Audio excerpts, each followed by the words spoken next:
According to the Land Use Act of 1978, every land is vested in the government for the interest of the people. The government have the right to come to your land and say, yes, you own this land. I've given you a C of O on this land, but we want to use it. If you don't follow the right policies, the government will do what they are supposed to do. They won't come and knock on your door and say, tomorrow we're coming. You will just see them with bulldozers and they will break like those fences you saw. So there's no compensation for them. Because you did not, that was why I was saying due diligence. You did not do your due diligence. You didn't follow the right processes. There was a demolition that happened recently, I think beginning of this year or last year at Orchid Road. Those people built on waterways. It is not just enough to carry out a search if a property is under government acquisition or not. These are the things you have to search. If you start drawing your building plan right now, and I know as a realtor, I will sell it for you before you even put a block there. Because the market, we have a ready market. People in Nigeria here who don't have enough houses, the ones in diaspora want to buy somewhere they can retire to. The Chinese man that wants to come to Nigeria to do business wants to buy a house. If you employ a lawyer to go do search for you, he's still going to employ a surveyor. Exactly. Because it's not his field. His own field is to do documents. Now you buy. Yeah. So if you prefer to buy from Omonile, be sure that number one, you have money for court case. Number two, you have strength to fight. Because these are people, they have strength to fight. Or you have maybe one jazz somewhere. Because that is what they believe in. Sorry, I was listening to VDM 2 days ago. He said it was when he was in the EFCC custody that he even realized that he didn't have anything to himself. He said when they asked him to declare your assets. He said he declared his car, one 2006 model car like that. They say, other assets. Land, he said no land. House, no house. He said that was when he now knew that, I am useless. I don't have anything. And that's how a lot of people are. Real estate is something that you need to have patience. If you don't have patience, you can't go into real estate business. People that are looking for fast money can't go into real estate. I have a client who bought a land and we were told that in 6 months we will get allocation. 2 years, no allocation. And this client is in diaspora. I had to go to the office. I had to make sure. That is why till today, any company I'm selling for, I have to have a relationship with the MD. I should be able to walk into the MD's office, sit down and have a discussion with him or her. It was from that experience. I had to fight my way to the MD and told the MD, this thing you're doing is affecting my integrity. This person doesn't know you. The truth is we don't sell land, we sell our brands. It's not a product you're selling yourself. For any person to want to buy anything through me, that means the person has bought me already. So you're spoiling my brand.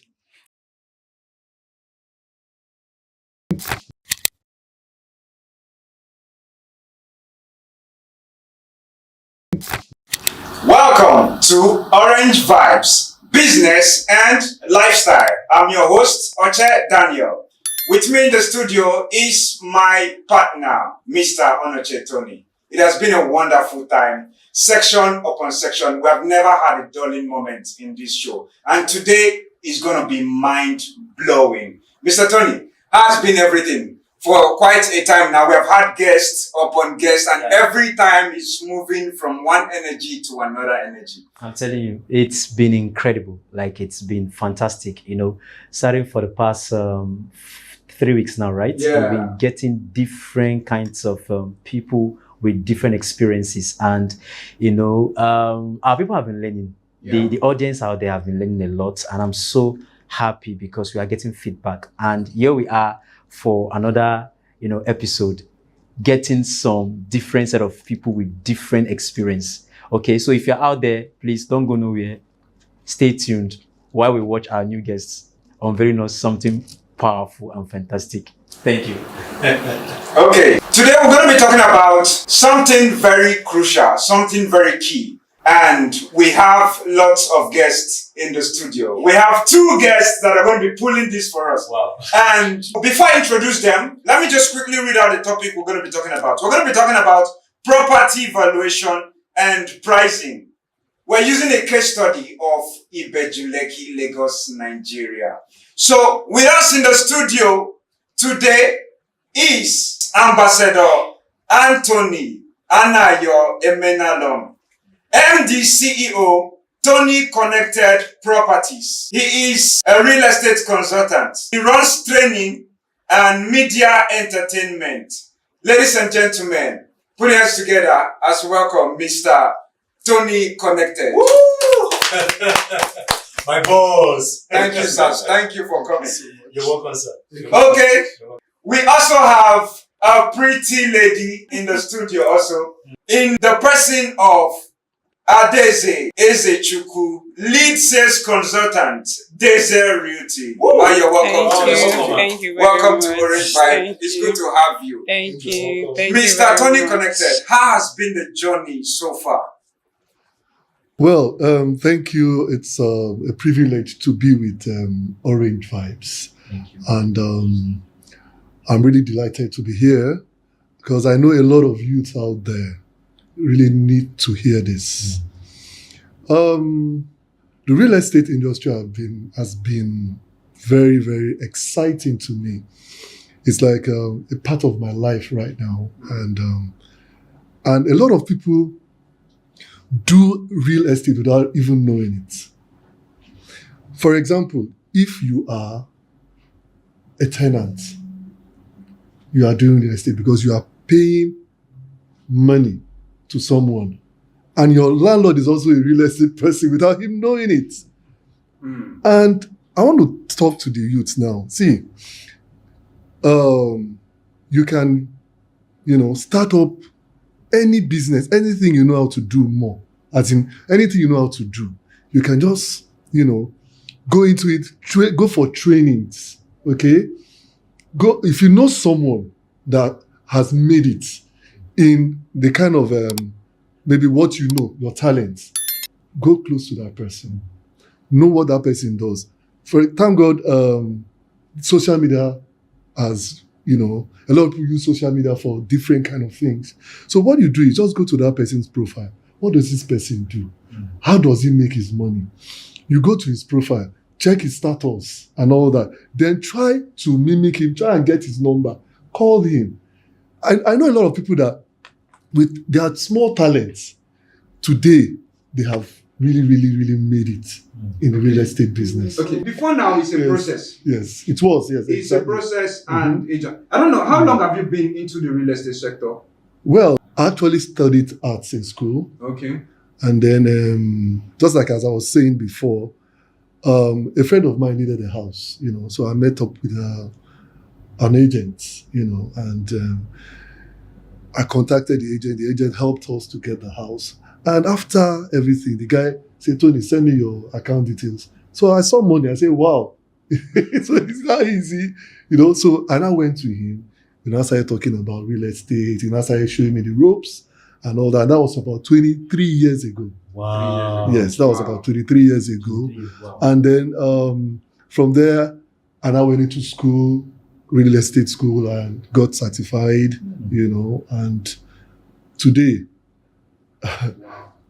it's a story, right? It's a story right now. It's a process, yes. It's quite a process, but the thing there is that I did what I like meeting people, and real estate is about meeting people. Exactly. Yeah. Every day I talk to more than 10 people about real estate. Wow. Yes, I talk to people about real estate, and I make a lot of money from it. Deze Realty. Yes. It's a pleasure having you in the studio today. The pleasure is mine too. How's been the journey for you? How did you start? Wow, okay. The journey has been interesting. Yeah. I had this schoolmate who I always saw. He was into real estate, and I'll see him, post pictures of him winning home appliances, winning trips and all of that. So when I relocated to Lagos, and I said, okay, like what Ambassador Connected said, from the agent that got my house for me, I was like, okay, this is something I can do because I've always been a business person.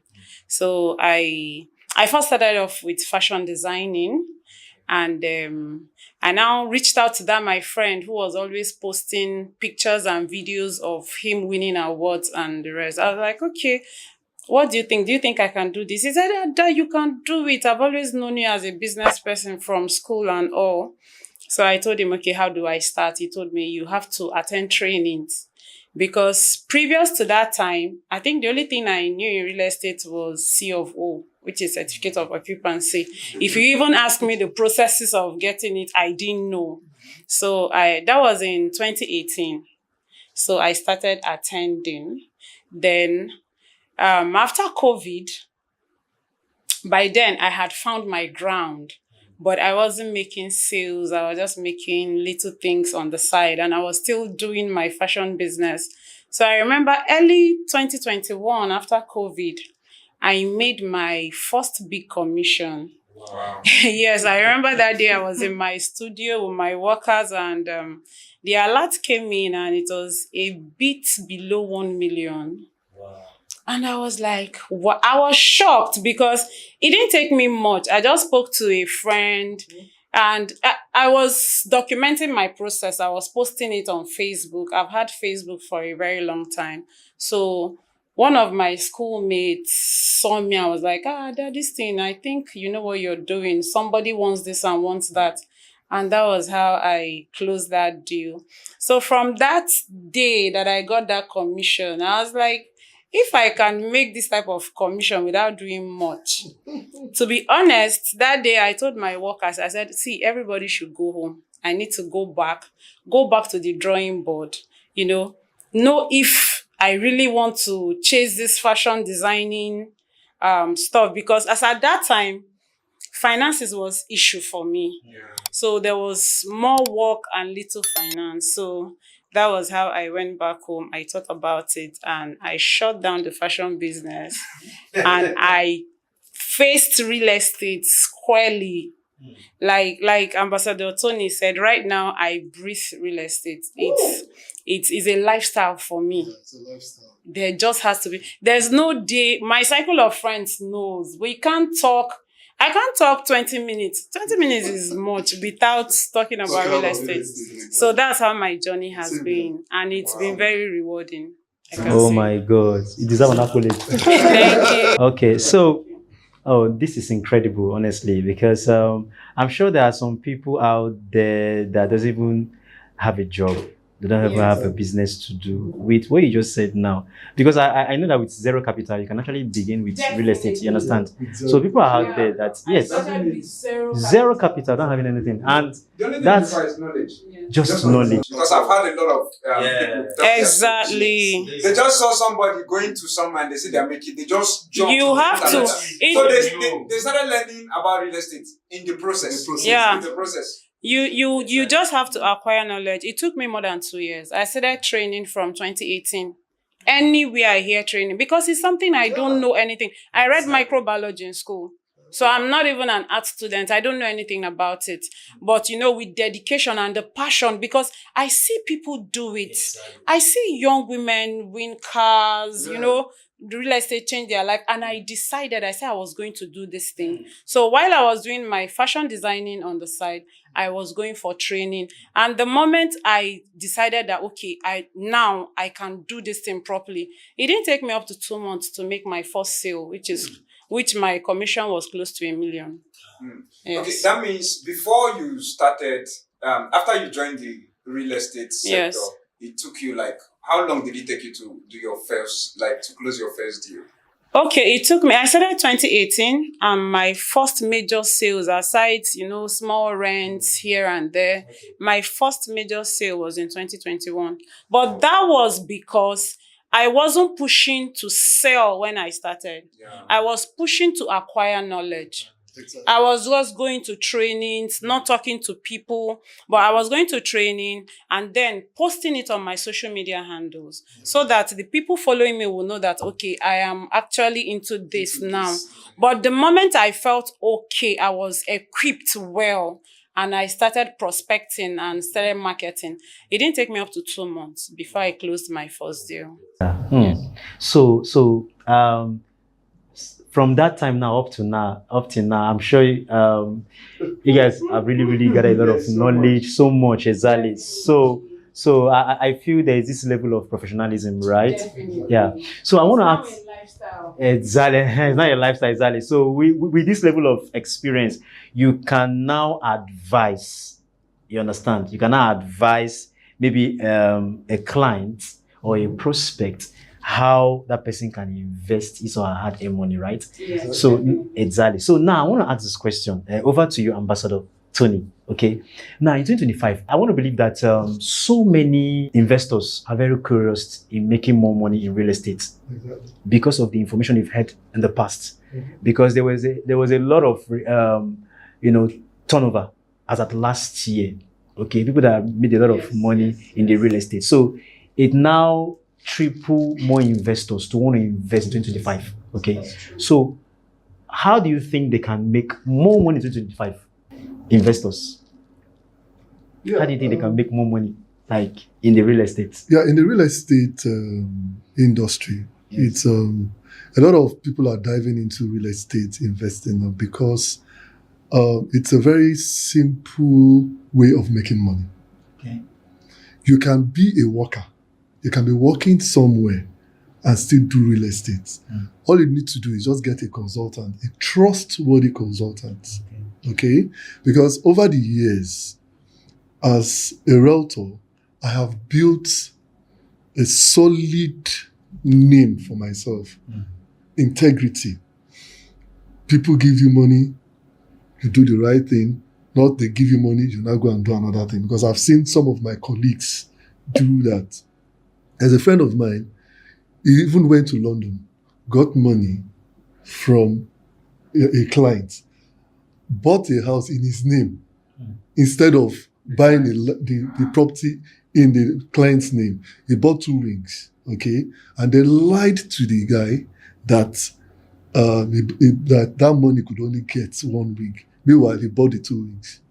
So later, the guy got to know, and there was a lot of, so you need to really build integrity in this real estate industry so that tomorrow, someone can even give you money. Like most of my developer friends, some of them, they don't even have a dime to their name, but they have sponsors, because real estate business is so vast that there are a lot of, avenues of, making money in real estate. So that's why you see someone working and can afford to, still do the business when you have a trustworthy realtor or a consultant that can really go out there. For example, we have, like he said, like ambassador, I'll call you ambassador because you're an ambassador. Like she said, Ambassador Daisy said that before she, went into real estate, that she only knew about CFO, that's certificate of occupancy. We have other, titles, like we have, Gazette, governor's consent. No, governor's excision, that's what I want to say, because governor's consent is under CFO. Because a land cannot, 2 people cannot own a land bearing CFO. So like if you have a land now and he has a CFO, if I buy from you now, what I'm going to get is a governor's consent. You understand? Okay. Over to you, Miss Adeze. Okay, I want to ask her, what benefits can investors expect to gain from investing their hard-earned money In real estate. Wow. Okay. That's lovely. First of all, I'll start by saying that real estate is one of the investments that it is real. That is why it is called real estate. Exactly. You can feel it. This is a house. You either own this place or you're renting. Like Ambassador Tony said, somebody is making money off this house. It is real. If you're the owner of this house, you can decide tomorrow, I don't want this building again. I want to bring it down and do something else. You can decide to sell it. You can decide to use it to take loan. But you must reach all the requirements that are necessary for it. So real estate is one of the investments that you can never go wrong with it when you do it with due diligence. I mark that word, due diligence. You see, most investors have gotten their fingers beaten because they don't do due diligence. So it has caused a lot of fear in the mind of investors, especially when it comes to Lagos State. Because we all know that Lagos State is the economic hub of Nigeria, even Africa as a whole. So there's a whole lot of interest, and there's no economy without real estate. If you want to do, if maybe foreign expatriates are coming to build factories, we're talking about land. They'll have to buy land. They'll have to go through the processes. Lagos State will make revenue. I think the highest revenue in Lagos State comes from real estate.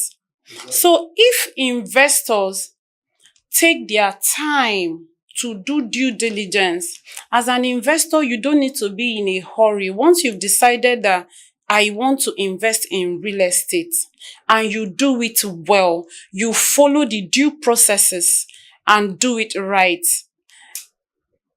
I don't think I've seen any millionaire or I've read about any millionaire. I've actually read about some millionaires, and there's one thing that is constant in their autobiography is they were always into real estate. Because land is not something that is produced every day. You can make passive income on land.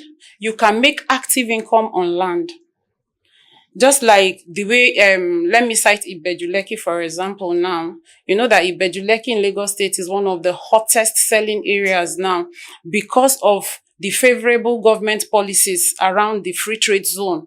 So foreign expatriates are coming to invest there. Imagine somebody, let's say an investor right now buys a plot of land, maybe a 1,000 square meter plot of commercial land for maybe 50 million naira right now. A well-certified land. Because like I said earlier, I said you must do your due diligence. You see some investors say, I want to buy a commercial land at Ibeju Lekki for 10 million naira. How? You will fall into the hands of scam. They will collect your money, and at the end of the day, you will lose your investment. And you see them, they'll say, oh, Lagos is scam, Lagos is scam. No, it's because you didn't do your due diligence well. So imagine an investor buying a plot of, say, commercial land for 50 million naira and is building maybe just a warehouse there where people can stock their goods. And maybe the person is making, maybe the person put it for every day for 500,000 or 300,000 or even as high as 1 million. Because in the next 5 years or even less, Ibeju Lekki is going to blow up. So imagine making 500,000 every day of your life. This is how millionaires and billionaires have made their money. So that is why it is important for investors to invest in real estate. See Okoya, the owner of Eleganza. If you're going towards Ekpe, you will see his company. That property has been there for the past 20 years. These are investors. You have to be a visionary to be an investor. You have to see far ahead of you. So these are investors. This Okoya has been in Ekpe for the past 20 years before exactly. So imagine how much he's making there now. If he decides to sell that property right now, imagine how much he's making. So as an investor with foresight, it is very, very paramount to invest in real estate and invest in real estate wisely and with due diligence. You can't take that due diligence away. You I can't. think at first you need to have that foresight. Exactly. Because I have seen cases where some people seems to be very smart, but they don't have foresight. In a sense that I know most people may have the same opportunity that Okoya How's I it going? have met someone. I don't want to. I can't mention his name because he's a very popular person. So a client that wanted to get a property, but this person is the person that will sponsor the property, took myself and my team to the man's office. And do you know what the man said? He said that, I don't want to mention the name of, okay, a certain person in politics called him way years ago and told him that Ekpe is about to blow up.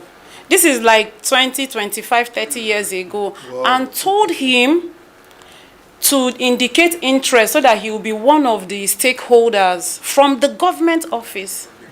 But he was looking down. You know, it was because by then it was Ikeja that was booming because of the airport and the rest, and he refused to take that offer, and he's regretting it today.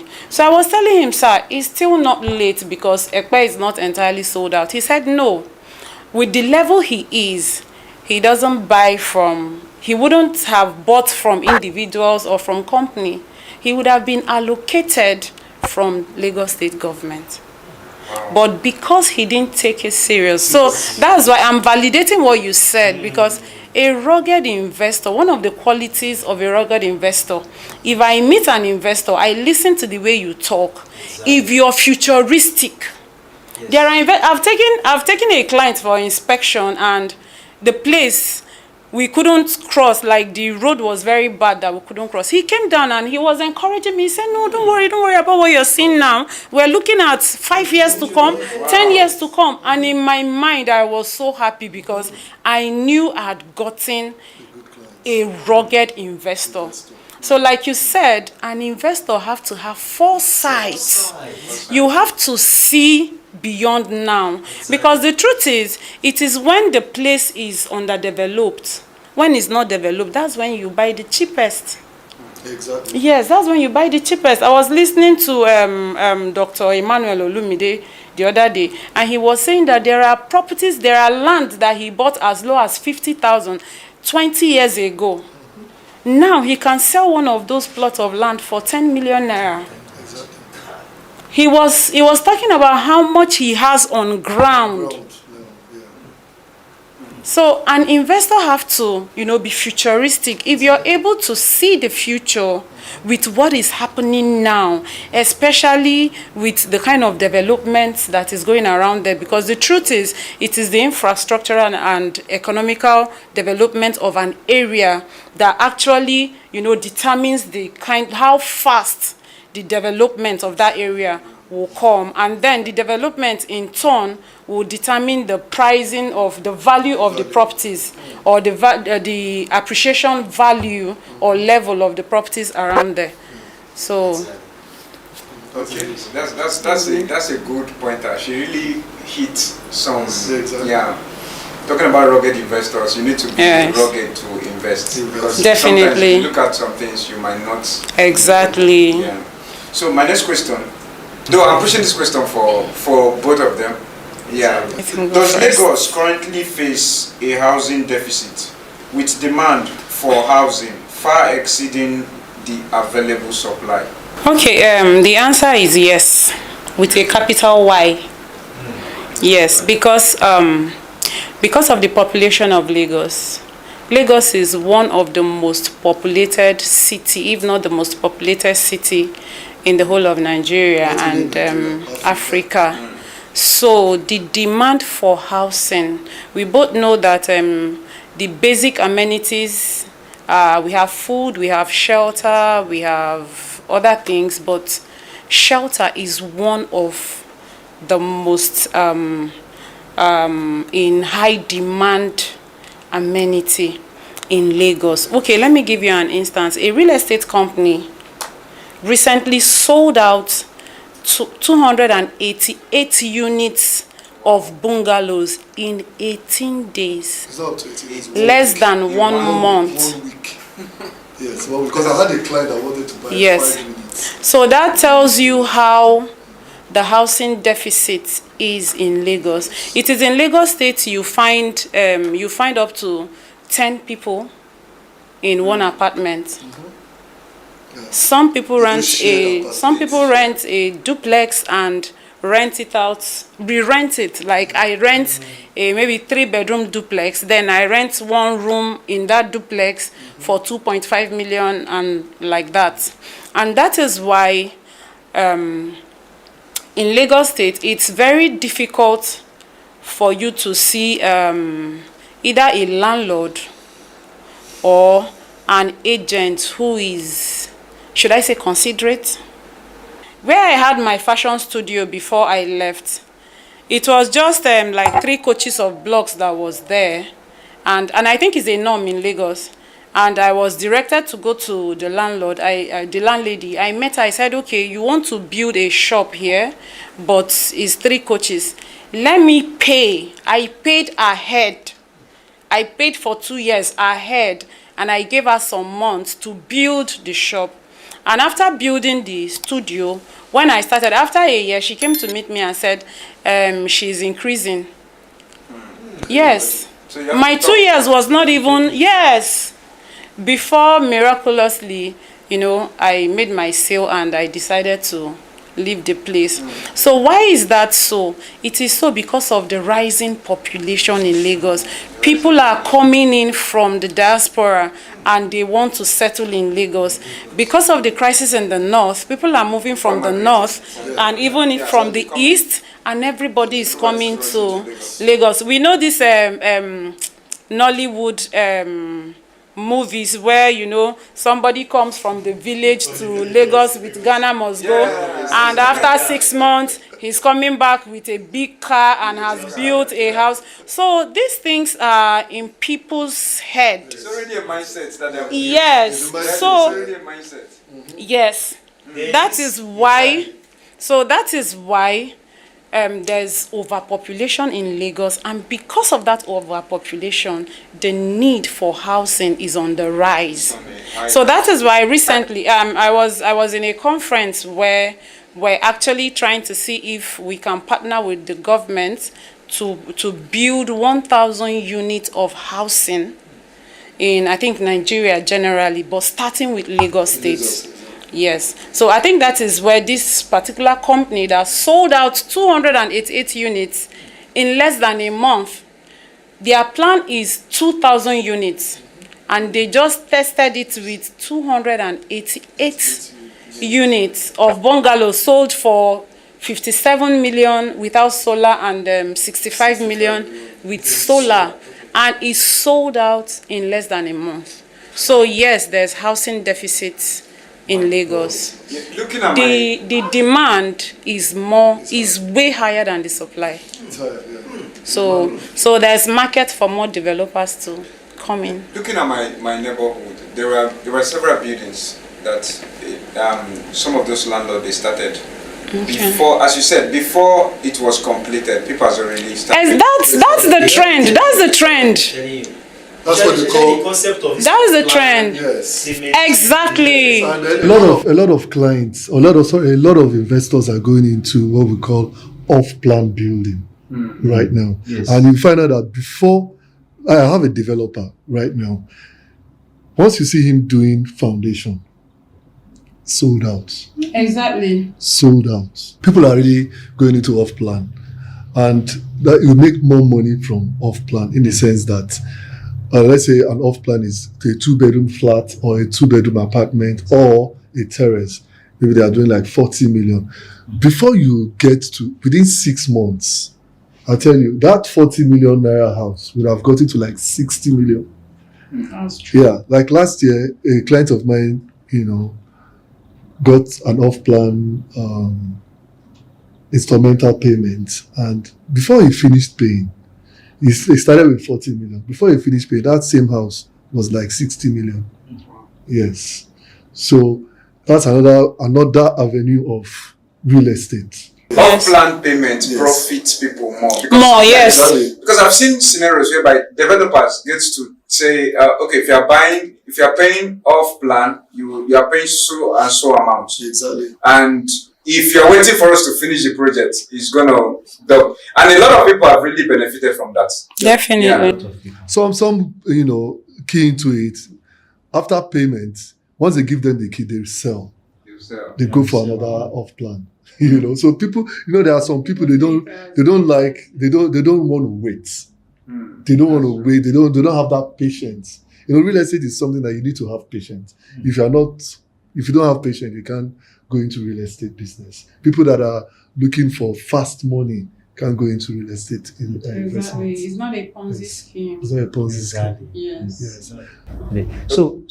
I want to ask this question because looking at this issue of saturation, in Lagos is overwhelming. You understand? They said the real estate is really saturated in Lagos. Okay. What about other states? Because I don't know. Is it that this real estate of a thing can't other states make the best out of it? Just the way Lagos is really. Well, first of all, I don't believe real estate in Lagos or even Nigeria is saturated. We've not even scratched the surface. We've not even started selling airspaces. We still have land. Exactly. Yes. Do you know that abroad, they sell airspaces? The way this house is now, somebody will come and buy your roof, the airspace, and build on it. We've not even scratched the surface. The thing is that we don't have, I'm trying to be decent with what I want to say now. The thing is that we don't have good policies to put us in place. The market is not yet, we don't have good or solid structure yet. It's not saturated. It is not. And Africa, especially Nigeria, we're blessed with land. We're blessed with resources. It's just that the Lagos State is in the forefront of the economy of Nigeria. Lagos State is more exposed. So it's even if everybody in Lagos State become a real estate consultant in Nigeria, the sky is big enough for all of us to shine. Because we've not even started. So, but I understand that Lagos State is booming more than other states. Why? Because of the interest. Yes. And the infrastructures and things that has been put in place. Okay, for instance, this Ibeju lekki we're talking about. Lagos State understand business when it comes to business, and that is why I love Lagos State so much. Lagos State understand that if we, get this area to be free trade zone means that you can do business there and not pay taxes as much as you're supposed to pay. They put very flexible government policies around there. So it's not just inviting local businesses like Ibeju lekki. I don't know if you've noticed, you have the Dano oil, you have the Kellogg's, you have a lot of industries there. Why? Because they've created a very conducive environment to run businesses. And we also have foreign expatriates. If you're driving from Eko Junction to Dangote Refinery, you'll be seeing signposts written in different languages. You see Chinese, see, absolutely. Those are foreign expatriates. Lagos State have done that. And I think recently I heard Enugu State too. There's a place where they have free trade zone of recent in Enugu State. That's a way of inviting, foreign and local expatriates that's the way of encouraging industrialization. That's the way of encouraging local manufacturers and producers too. So that's why it's like Lagos State is in the forefront. So it's not as if it's saturated. It's not. It will become saturated by the time I will start selling airspace. So in other words, there's still thousands of opportunities. We've not scratched the surface. We're just starting. We just talked about housing deficit in Lagos State. We've not even met. It will be saturated when maybe you come to this area and you have like 1,000 free houses. Right now, if you start drawing your building plan right now, and I know as a realtor, I will sell it for you before you even put a block there. Because the market, we have a ready market. We have a ready market. People in Nigeria here who don't have enough houses, the ones in diaspora want to buy somewhere they can retire to. The Chinese man that wants to come to Nigeria to do business wants to buy a house. He wants to buy a company where he can run his business. The Indian man, the American, because Nigeria is promising. We have a lot going on in this country. So it's not saturated. Wow, it's a nice, if you listen to this, you know that this reality is really vast in what she's saying, and she's really inclined, knowing her. Should I say knowing an onion? Yeah, she's really inclined because if you understand this, you will not be worried, because there are many realtors out there that are, the moment Ekpe became a scheme and the government said, okay, it's not a scheme, they are breaking down properties. There are many realtors who begins to back out. Like they are tired because they are already used to lands. Now switching to housing, it's not too easy for them. So they are looking for other ways, and many of them right now, they are wary of this thing. Let me look for another business if I can do. But they don't have, if they have this depth of insight, they're going to say, no, we have not started. So there's something all these things, we never even start at all. So it's going to really push them for it. So my next question is looking at Ibeju Lekki, looking at the infrastructures that they are putting up, the level of development happening in Ibeju Lekki. I think we have been to the Coastal Road 3 to 4 times, right? Yeah. There's massive work happening, and they are already. I think they've already completed a particular phase of the Coastal Road. Yes. Apart from that place, you see there are lots of developments growing, many things. We're even expecting commissioning of the road very soon. Yeah. I think 30 to 40 meters, or something there about. I'm not very sure, but the commissioning is in this month. We're expecting it soon. Okay, so my question is, what are the factors influencing this growth in Ibeju Lekki? What are the factors?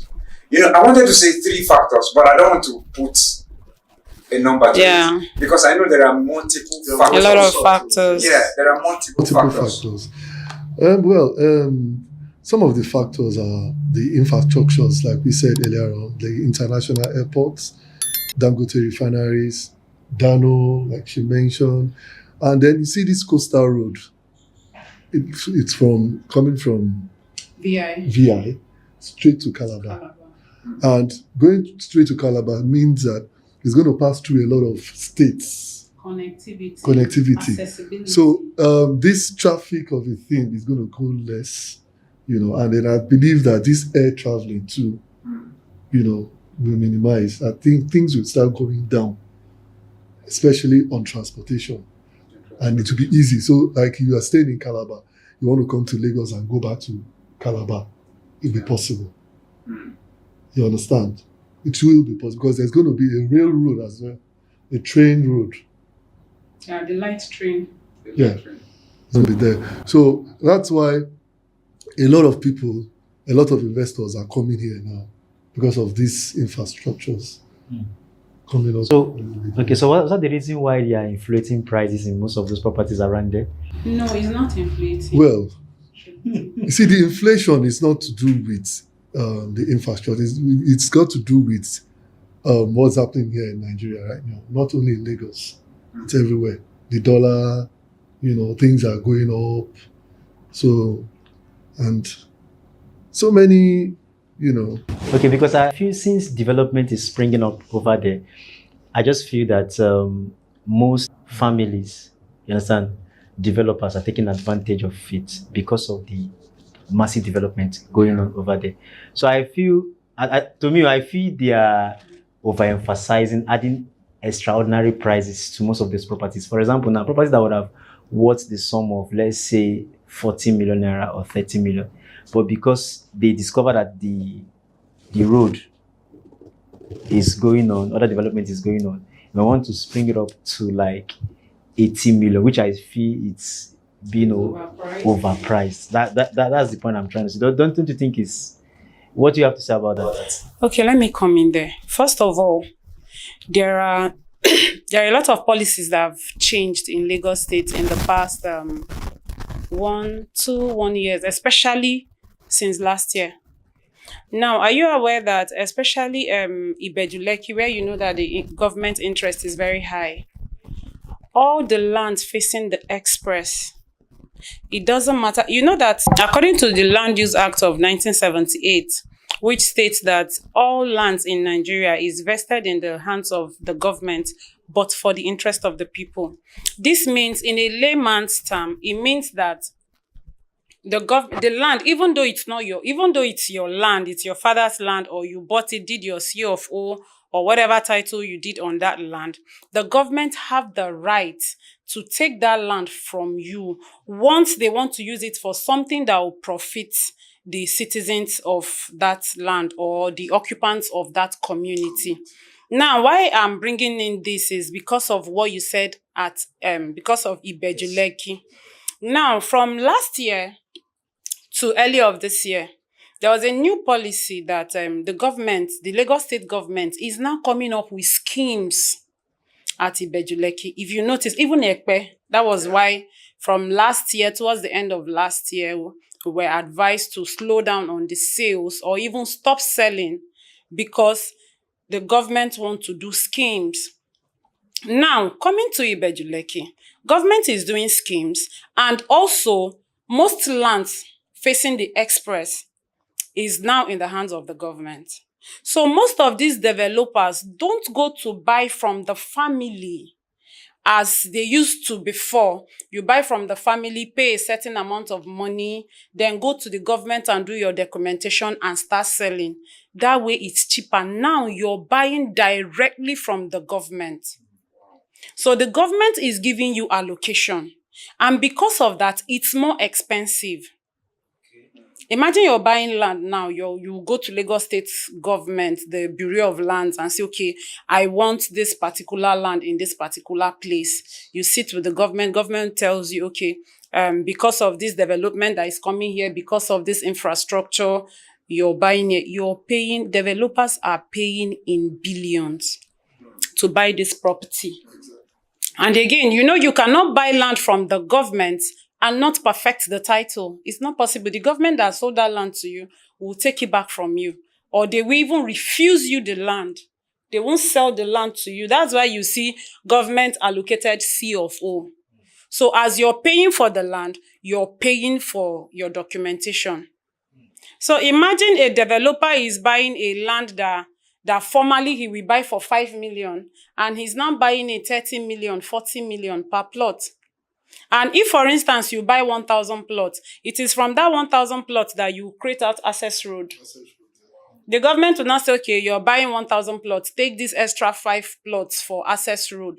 It is from that 1,000 plots that you're cutting out places for greenery.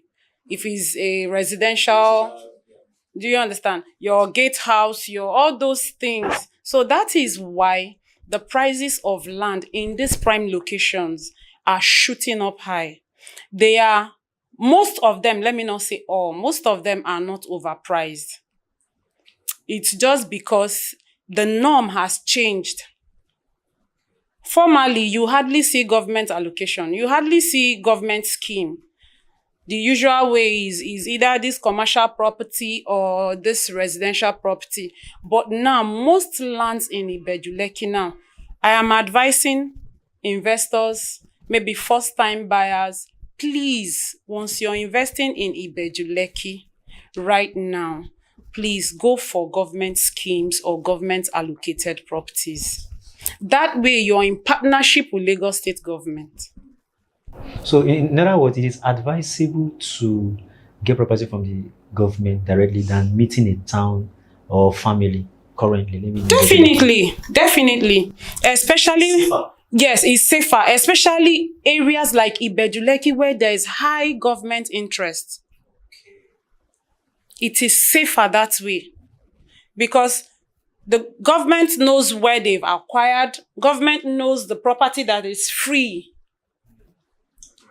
So, and the government will not sell in plots, like maybe 1 plot or 2 plots. They sell in quantity, they sell in mass. So that is why developers go to them and say, okay, I am a developer. This is what Lagos State wants. Lagos State wants development. They want people like me to come and develop and make and prep this place and get it ready for investors to come and invest, which will in turn bring revenue and development. So that is why most properties around those areas within the corridors of Ibeju Lekki are now very expensive. Yes. Okay. Sorry, I still have another thing to say. Like, most of these developers, especially in the Ekpe axis, if you drive through, you see that they broke most of their fence. Yeah. Is there any remedy that government is bringing to them? Or, because some of them now, like that incident really did a lot of impact to, is there anything that government is doing either to compensate them, or is there anything that they are to rectify to get their property back? Or is that property gone? Okay, let me come in there also. Okay, now, there are policies. I've talked about this severally. Most investors don't know the right things to do. And like Ambassador Tony said when he was talking, not every real estate consultant understand the business. Most of them are in there for the money. There are policies. If you're buying a land, Ekpe has master plan that has been in existence even before Lekki. Yes, that is how it's supposed to be when it comes to real estate. Ekpe has master plan. There are policies. If you're buying a land in Ekpe, or you bought a land and you want to build, there is something called setback. You should know the setback. How many meters are you taking from the express in? There are policies not to block waterways. Like if you want to build close to a canal, there are policies you take. There are actions you take. So I see sometimes maybe houses that are very close to the express. Once the government wants to dualize that road, you might live there for years without nobody, disturbing you. But the moment there's something that has to do with the interest of the people, if you don't follow the right policies, the government will do what they are supposed to do. They won't come and knock on your door and say, tomorrow we're coming. You will just see them with bulldozers and they will break like those fences you saw. So there's no compensation for them because you did not. That was why I was saying due diligence. You did not do your due diligence. You didn't follow the right processes. There was a demolition that happened recently, I think beginning of this year or last year at Orchid Road. Those people built on waterways. It is not just enough to carry out a search if a property is under government acquisition or not. These are the things you have to search. Is it blocking a waterway? Is it somewhere that is allocated for something? Do you get? So that's why when people say a government will just come and break your house because you're this tribe or that tribe, I laugh. It is people that really don't understand this business. Do you know that before you build, before you even fence, there's something called fencing approval? Just like as we have building approval. Exactly. At every level, there's a standard. There's a standard, especially now that Lagos State is fighting to build Lagos as a mega city. There's a standard. Any person that wants to build at Ekpe now, the time have passed. If you watch, you will see the transition, you will see the difference from the kind of houses you find in the mainland to the houses you find on the mainland, because Lagos State is more intentional. You know, the island is more of a new developing area. That's why it is called the New Lagos. So they are more intentional. There's a master plan. So before you build, you make all those inquiries, make your researches, because the day Lagos State will come, like people that I have seen a survey. Somebody has given me a document of a property he wants to sell. And on the survey is boldly written there, government acquisition. Is bold, you see GOT dot then AQCS. It's boldly written there. And when I saw it, I said, sir, but are you not seeing that this is government acquisition? He said he didn't know what it meant. You should have asked. And I told him, I said, I can decide to sell this property for you. But the person that is buying it from you, it might be in the next 20 years or 30. One day, a new government will come and want to sanitize that area and your building will be brought down. So for those people that have had their buildings either brought down completely or part of it, that's when they bring out part of the building. Most times is setback issues. Maybe they want to dualize the road. You didn't take enough setback. They will cut the building they will measure how many setback you're supposed to take. For instance, if it's 90 meters or 100 meters, they will measure it from the express to where it stops and they will cut it down. Didn't that reflect on their survey before they start putting those things? Didn't that reflect before? No. You only have these informations if you go to maybe Bureau of Land at Alausa, or you have a real estate consultant that is deep into it. That maybe when you want to build, the person will tell you, you have somebody that, most engineers don't even know this. Most architects, some of them just know, okay. And besides, most people don't even employ the services of professionals. Have you not seen houses where they will say, what do they even call them? They just call messing people. Or God, put this room here, put that one there, and like that. And then in future, they get their property destroyed.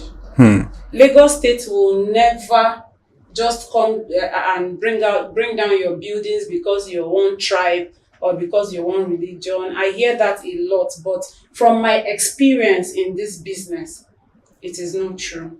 If you check deep down, they won't come out to tell you. I've had a client who said he wanted to build a filling station, and I got a land for him. The location was superb, and he really wanted it. But I told him, before we go further, we have to carry out our search. And the first search we carried to know if the place is under acquisition or not, it was under acquisition. I told him, I said, sir, this place is under acquisition. He said, but see, people are built around there. I said, it doesn't matter. Doesn't really matter. It doesn't matter. One day the government will bring bulldozer and bring down your filling station. And I will be in trouble because you don't even know the owners of the property. I'm the one who you know. The man insisted. He said before Nigeria government, before they will come, he must have made his money. I told him, I said, if you insist on buying this place, I am not involved. I am not. Because in as much as I want to make sales and sleep well at night. Yeah, I don't want to pay. A lot of people don't have that mindset. No, I don't want to use my commission to pay any lawyer. Their goal is just the money. Do you understand? Yeah. And there's a lot of pointers she's making, because what people call due diligence is not due diligence. Exactly. Because they only go to see that since it's not under government acquisition, that, okay, since this property is not under government acquisition, it's free, just buy it. And they will come and you see a lot of developers, they'll be saying, okay, this land is okay, this land is this land is that. But that property there are some little things that like this one you just mentioned now, that if the property, the meter from the road, if it's not, so a lot of they didn't see that coming. Because I know many investors will be scared by now, looking at, okay, they have demolished the property, meaning that government has collected the property. Because that was what my thought was before. But now, looking at it now, it might be that because looking at Ekpe, the road is not that expanded. Definitely, yeah. It will be expanded. Yeah. So there's a particular setback that is required of every investors developer to take. So if you don't take that required setback, when they are ready for developing, they will definitely come for you. And there's no compensation. Even if your entire estate has COO or it has all the titles put together, there's no compensation. And then there's another thing you have to check when you're buying a property, especially from either the owners or a developer, real estate company. You have to check if they finished paying for their documentation. There's what we call invoice. Government will give you an invoice of, your title documents. All right. So if you don't pay, you don't make payment, right? They will revoke it. Just like there was a property I missed 10 years ago in Ibeju, lekki. Government had already given those owners, the excision, whatever, the title. But they didn't go and make payment. So they had to revoke it. So they were selling with the old document they have. So when my client now went to Alausa to check, as in he got a surveyor. Lawyers, some people make mistakes. Lawyers are not in charge of going for search. Wow. Lawyers That's are true. not. Yes, lawyers are not. Yes, Your employer it's is not there. their job. If you employ a lawyer to go do search for you, he's still going to employ a surveyor Exactly. because it's not his field. His own field is to do documents. Now you buy. Lawyer Agreement. Exactly. He did. So that's the job of a lawyer. Okay. There are a lot of people. Some people will tell you. I had someone talking about this some years back that he told somebody about Ekpe, the property to buy from a company, and the person say, it's a company thing to cost. I prefer money there. Say if he meets people where they the area, like they are going to give it to him like at a very cheaper rate, and that has caused a lot of issues. So he's right. On a more serious note, he's right. The money that we give you at a cheaper amount, okay? But don't come there in the next maybe even 5 months. If you come back there, you've given it to someone else. Well, that's the Also difference sell between it cheap for another person. yes. Another person. So that's the difference between buying from a real estate company. Because a real estate company, you buy that your land, that your property. Once they allocate you, that your land can be there for 5 years. Nobody touches it. But if it's from a Omonile, just 5 months. I say 5 months. If you don't go there, sorry is your name. They will go and allocate another land. Months is even plenty. You understand? So that's why you Yeah. should buy from a real estate company. And let me add this. Another importance is that the real estate company, most credible real estate company, do their due diligence Exactly. before buying. So they've done all the dirty works for you. Omonile will sell government acquisited land, government committed land. You know, there's a difference between acquisited and committed. Committed is like this place now. They want to build the international airport that has already been mapped out and said we want international airports there. Is committed. Acquisited is easier because government will just say, okay, Ekpe is developing. Leave this area for us. Maybe in Ekpe they will say, okay, leave a particular community in case we need it. That's government acquisited. So tomorrow they might not use it for what they want to use and they will sell. So if you buy government acquisition, there's every chances of ratification. Exactly. When they don't use it, they'll say, okay, come to us, let's talk. We actually kept this land for this, but we didn't use it. And because you've bought and developed on it, okay, pay us this amount. Exactly. And we leave it for you. That's ratification. Ratification. Yes, but once it's a government committed land, there's no two ways about it. So Omonile will sell government committed land, government acquisited land. Even the government committed land, they can sell it to 20 people at the same time. So if you prefer to buy from Omonile, be sure that number one, you have money for court case. Number two, you have strength to fight. Because these are people, they have strength to fight. Or you have maybe one jazz somewhere. Because that is what they believe in. So why go through all of that stress? Is it not better, even if it's a quarter plot you can get genuinely? It's you better. Buy it and know that this is my own, even in the next 15 years. And like as I said, Lagos State is a place that have high interest. A land that is committed, a land that is free today can be committed tomorrow. Even with your CFO, government can come out and say, okay, we want to dualize this road. Okay, we need this extra space, or we want to build this here. Government will call you, come and sit down with us. The value of your property, or the value of the property around this area is, okay, maybe 50 million. We are offering you 70 million. You can decide to say, okay, this is my father's inheritance, whatever. I'm not collecting 70 million. I am collecting 200 million. At the end of the day, government will yield to you. Because you did your due diligence, you did the proper title. That is why any real estate company with integrity don't just buy land, they go ahead to perfect their titles. So if any problem comes up tomorrow, you don't even need to go to the government. You just go to the company. Oga, what happened? Where is my land? So if they can't rectify the problem of that land, they reallocate you to another place. But with the money, like, where will you see them? When they've used the money to do O1B and the money is sorry. So thank you so much. This is incredible. This is very, very educating. Honestly, if you are here and you're planning to buy a property, what you need first of all is information. You need a proper information. I need a platform where you need to, learn this so you know the right step to take. Okay. All right. So quickly, we're going to digress a little bit, but still on the context of the real estate. Okay. Yeah. So I want to ask this question. Okay. As a real estate professional, what are the effective ways to showcase your portfolio to a potential client? There's some potential client that jump into your platform and they really want to know, like, okay, what you offer and all of that. What are the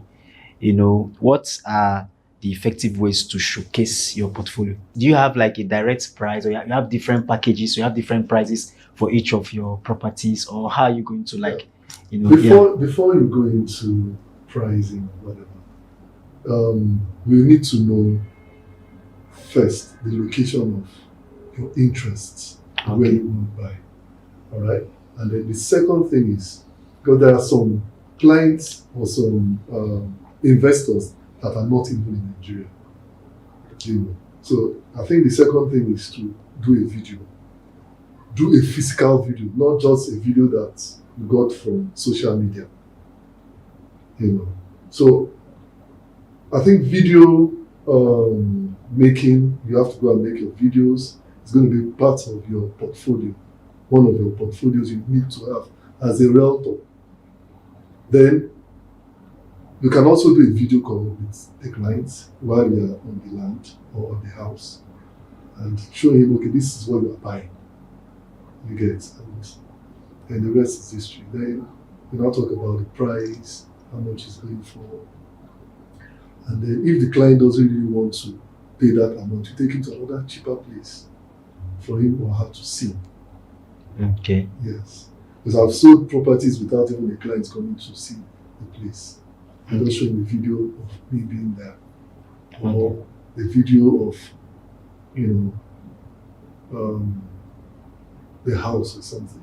Okay. So payment. Then with that, your integrity, like you have a portfolio already. Anytime they go to your social media, they see you. Because I've sold a land to someone. He lives in Texas, and he has been following my Facebook page for over 1 year. So he called me one night and asked me. I saw me post a land in the way, but what he wants is to buy and build, because most of the lands, sometimes I showcases buy investment lands. So he said he wanted a buy and build land. So I had to go out my way and then search for this buy and build land, showed it to him, and he made payments. Now, there was a controversy that came up. One of these professional in the real estate that offer lands for sale, he said there's nothing like open budget. That, if anyone that is ready to want to buy that property should be able to know how much he or she is, capable of buying. So I want to know, how effective is that?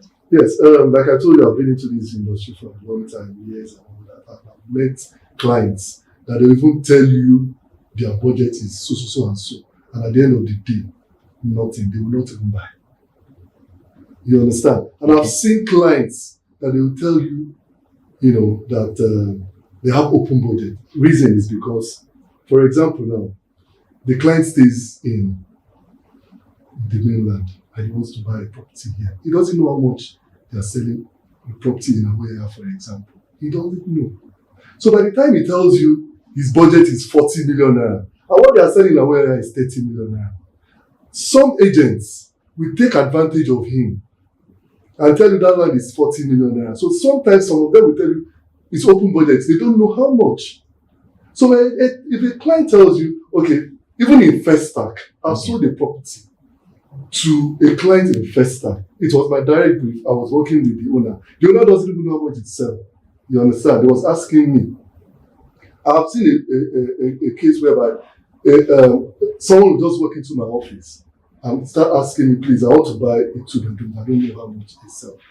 You now tell him, this is how much they are selling. Then sometimes you tell, okay, the one with tiles, the one that is renovated is maybe 10 million, for example. The one that is not renovated is 8 million. You understand? So what you will now do is that you will now tell, okay, I want to sell my own house type, and now will be like 11 million. They will tell you the price. Now, a client that wants to buy a 2-bedroom, for example, now, right? And maybe he has 10 million naira. And the property you want to show him is 8 million naira. He tells you it's 10 million naira. The agent, the client will tell you what he has is 10 million naira. That's what most of us want to hear. Most of all these agents want to hear. I have 10 million naira, right? Now, the agent has a property that is 8 million. Because you have told him you have 10 million naira, you will now go and meet the owner and tell you, Oga, your house is 8 million naira. Me, I dey sell 10 million naira, so you will give me 2 million naira. Some of these clients they've duped like that. Okay. You understand? So that's why some people will tell you it's an open budget. So I don't agree with somebody that will tell me that if a client says it's open budget, it's not serious. It's serious. I've sold the property I sold last year, December. The client works, okay, he doesn't even have time to start going up and down looking for a house or something. So he called me and said, come, Tony, I want to buy a duplex, a 3-bedroom or 4-bedroom duplex. Me, myself, I didn't know how much they were selling at that particular place. I had to go there, make my inquiries. Then he now came, saw the place, and paid payments. But he didn't give me a budget. He didn't give me a budget. So if I looked at him that this one, I will lose that client. I will lose that client. So I believe in open budgets. Yes. Okay. I've sold more than 10 properties on open budgets. I have. Okay. So what's your take? let's see how. Okay, yeah. My take is that why I said I agree with him, the person that told you 100%, is because real estate as a business is like every other business. Okay. Before you set out to start a business, you already have the parameters in mind. Say, for instance, you set up to, what business can I say? Okay, I'm into fashion business. I'm still into fashion business. If I want to open a fashion studio, I already have in mind that, okay, this is the location I want. This is what properties around there go for. This is what I need to equip the studio. These are the machines I want. I might not have a clear picture of everything or the amount I'm going to spend on everything, but I'll have variations. I have like, okay, maybe I'll spend maybe from 15 million to 20 million. It's just like if I'm looking for a studio around Awaya Lakwe, or I'm looking for a studio at Lekki Phase 1. My mindset, these are two different locations. So in my mind, if I'm looking for a studio in Lakwe, I will not have the mindset of the price of Lekki, even though I don't know how much a studio is in Lekki, but I already have that mindset that, okay, between this range and this range, I will get here, between that range and that range. That for me makes me a serious person. That is why when you want to do business, you're expected to have a business plan to give you clarity on what to expect. So that is what I like. I have clients in diaspora who call me and understand the difference. There's a difference from ignorance and open budget. I have clients, especially from diaspora. They say, Daisy, I've been away for 5 years, 10 years. I want to buy a property in Lekki, but I don't know what it's going for. Can you help me make research? That is not an open budget. That is him not knowing, not having the information. So based on the information I give him, I can say, okay, since you're coming back to Nigeria, let me look for properties. Let me make my market research, maybe from Agungi to VI, and give you the ranges of properties. So I could tell you that, okay, with 100 million naira, you can get a comfortable 2 to 3 bedroom apartment. That's a budget. And based on my information, you now have the mindset of what you're expecting. That is what I expect from a client. I expect a client to say, I have this 100 million naira saved up somewhere. I want to invest in real estate, but I don't even know how to start. That's a budget. But when you tell me, I want a house, I want maybe a duplex, and it's open budget, number one, I won't take you serious. Because if I want to invest, if say for instance, I want to buy a house for a short-let apartment, I should know how much the range I want to put in, I'm willing to put in. That's a budget. The budget is not the actual amount you buy the house. It is how much, what is the range that you're willing to put in. You could have 200 million naira saved up somewhere, and you're willing to put in just 50 million naira into real estate. Maybe you have other investment plans somewhere. What if you just tell me, get me a 2-bedroom apartment, I want to use it for short-let, and I get you, and I go as far as Banana Island to get you a 2-bedroom apartment, just apartment, for 200 million. Will you invest all that 200 million? No, because you have other things. That is why I will ask you, sir, what is your budget? If you don't understand what budgeting is, I will explain it to you. How much are you willing? I've had clients who say, I want a 3-bedroom terrace for 50 million naira. At the end of the day, I will purchase a maybe 2-bedroom, 3-bedroom terrace for 65 million naira based on my relationship with you. Because first of all, as a client, I want to understand your persona. I want to try to wrap my head around you. Like try to get into your head to know what you would like by the questions I'll ask you or by our conversations. So once I'm able to understand your kind of person, you could tell me my budget is 50 million. And I'll see a property of 50 million. I won't show it to you because based on what I've understood from my conversation with you, you will not like that property. I will see another one for 65, 70 million and I'll tell you, sir, this is the exact thing you will like. What I can do for you as a realtor is try to talk to the company or the developer. Okay, let's break this down. Can he spread his payment over this? Negotiation, that is where I will come in. But to tell me I want a commercial structure or I want a residential apartment and it's open budget, I take it that you're not serious. Sometimes it's really frustrating. You need to see, I've had encounter with some realtors who were in pain because they had to follow that particular client for like a month. Yes. And the client now said, okay, let me see. And they were even they even bought things for the clients. Okay, we're going for inspection. And after everything, you will just hear, I'll get back to you. is painful. It goes to buy somewhere Yeah, and it goes to buy somewhere else.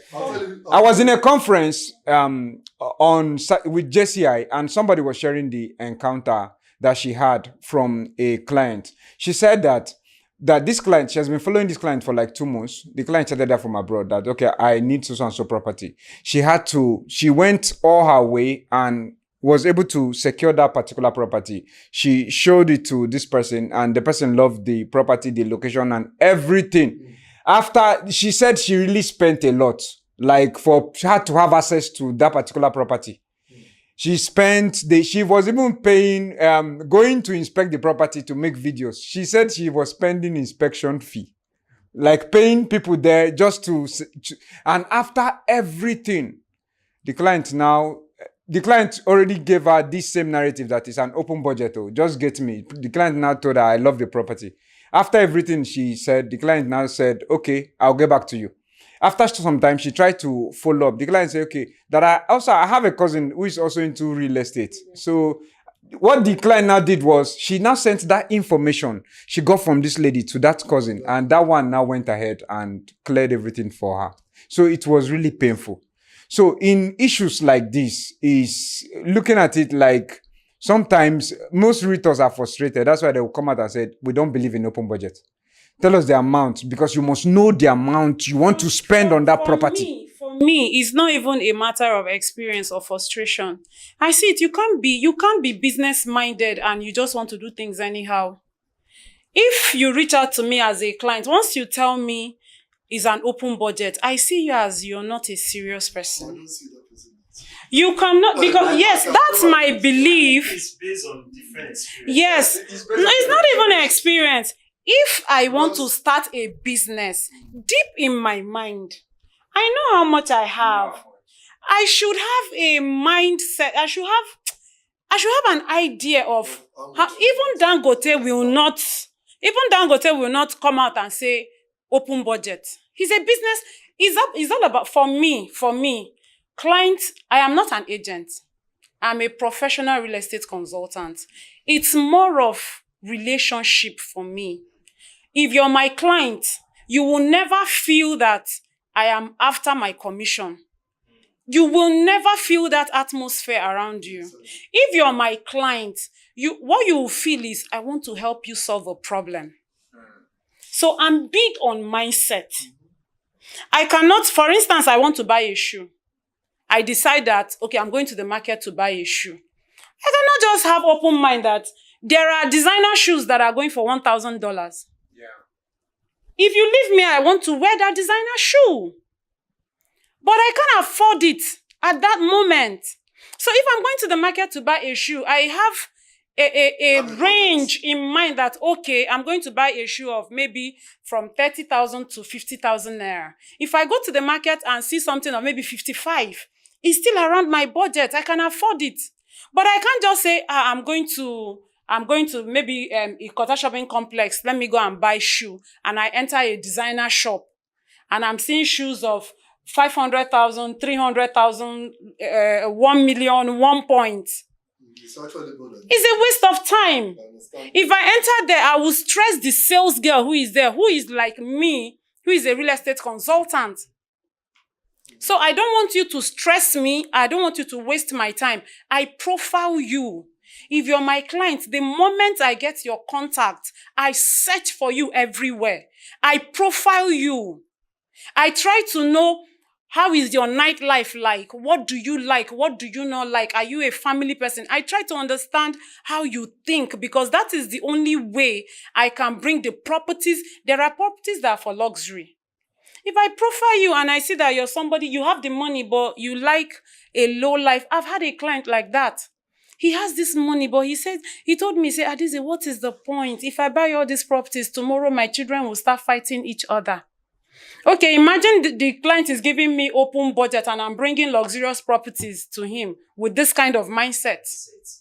Do you understand? That kind of person, you take him to Ekpa and say, okay, sir, Oya, buy 1 acre for your children. Buy land of 2 million. Buy this 1 acre, this one.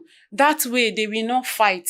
I can't take him to Banana Island or Lekki to say, come and buy a product of 1 point something billion. So for me, it's the mindset. If you tell me you have an open budget, I see you as you don't even know where you're going, especially if you're not a first-time buyer. If you're just starting up and say, I don't even know my left from my right, I don't know which property to start from, that is where I'll start asking you questions. Okay, how much do you think you can spare now? How much is it that if you lose this money now, you won't feel pain? And maybe you tell me 50 million naira. Okay, let me get you a property within that range because you're just starting. So for me, it's just... Thank you very much. I think as a professional in real estate business, all clients cannot be the same. They don't have the same mindset. You know, there's a way you tell me I'm stupid, I will laugh at you. Exactly. And there's a way you tell me I'm stupid, I will fight you. Do you get? So I think some people or some clients that will come and tell you I have an open budget. To me, I don't put negativity into it. Because from what you are saying, once a client tells you I have an open budget, you now totally think that person is not serious. But as a professional, you're not supposed to think that way. As a professional, you are not, except maybe you are just starting real estate. Because in this business, or in any business at all, you will meet different kinds of people. They have different kinds of language. And some of the people that tell you open budget, some of them are the most serious clients. Most of them that I've gotten, they are the most serious clients I've ever had dealing with. Most of the people that tell me open budget, I'm telling you. But you see those ones that will tell you, this is my budget, those ones are the ones that will stress you. I am telling you the basic truth. Those are the ones that will stress you more. And you might be right, but from my experience... You understand? So what I do is that if you come with an open budget, as a professional, what I'll do is, I will show you what I have. First of all, I'll ask you which areas do you want. Okay? You tell me the areas you want. And in that same area, mind you, in that same area, for example, you have a property of 10 million, you have a property of 15 million, you have a property of 20 million in that same area. So I'll give you all these things. So from there, you now choose the one you want. So from there, if you now start telling me the one of 10 million, can they take 9 million? I'll tell you, okay, let me ask. Or let's go and inspect. So when we get there, you can price yourself. My one is giving my commission. Because I've had the case whereby one of my colleagues brought a client, his own client, and we went for the property, at the end of the day. And I was telling him, I didn't owe this man our commission. Because that is what I'm working for. I'm not in the one of those that load, as in markup. A property will be going for 10 million, I'll tell the person 15 million. I'm not in that category. I'll tell you, look, tell your client what I am in for, what I'm working for is my commission. I will take you to meet the owner. If the owner accepts what you are paying, my 5% or my 10% or my 15% is in what you are paying. That is what you are paying me. You understand? So I'll take you there. If you price well, fine. If the owners accept, my commission. Immediately after paying, you have to pay my commission. Because again, I go crazy. You understand? Ambassador. See, all this open budget, no open budget, to me is nothing. Me, I'll do the same thing. I'm not like you because I know the onions. I know the way agents mark up money. So I will never tell you, if I, for example, I have 10 million and I want to buy a property. I have 10 million and I'll tell you I have 10 million. Okay. Nobody does. The truth is, clients don't tell you the real amount. But see, budgeting is not about how much you're buying that property. Why we're asking budget, we want to enter into your mind. We want to know how much are you willing, what's the range? If you tell me, if a client tells me my budget is 50 million, in my mind, I know that this person can go as high as 70 million. Because I'm not expecting you to tell me the exact amount. And most clients come down so that They don't want you to see them as, except luxury. I've gotten a client that said, I wanted a property of, I think, 100 million, and I got something of 110, and he said, no, this is below standard. Go up and get me what I want. And at first, he told you that. Yes. Yes. There are clients like that. Is it advisable to know the use, like some people buy, especially those in diaspora, they want to buy a landed property and maybe they just know that real estate is booming and they are just calling, okay, I need a property. I'm hearing Ibeju lekki. Sometimes, is it okay to know what the client needs it for while conversing with the client? Yes. Because some people, they just, okay, we have this one, they have that one, they don't really go in detail to know if the clients really need that particular property. And for what use do they need it for? Is it advisable to always ask your client?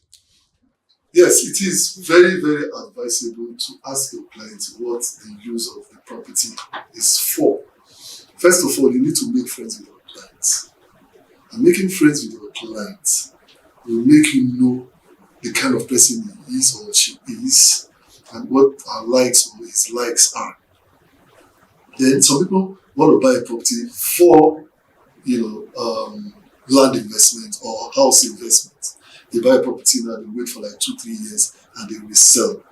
You understand? So you need to ask your client, is that what you want to do, or you want to live there, or you want to build? So you can now advise him or her where to go to or locations the person should go for.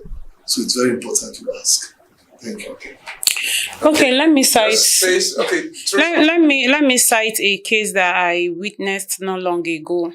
So this client calls up this realtor and say, "Oh, I have this particular amount of money I want to invest," and the realtor, like I said in the beginning, it's very, very important as a realtor for you to seek knowledge and information, especially in a field where you didn't study it in school, you just dived into it.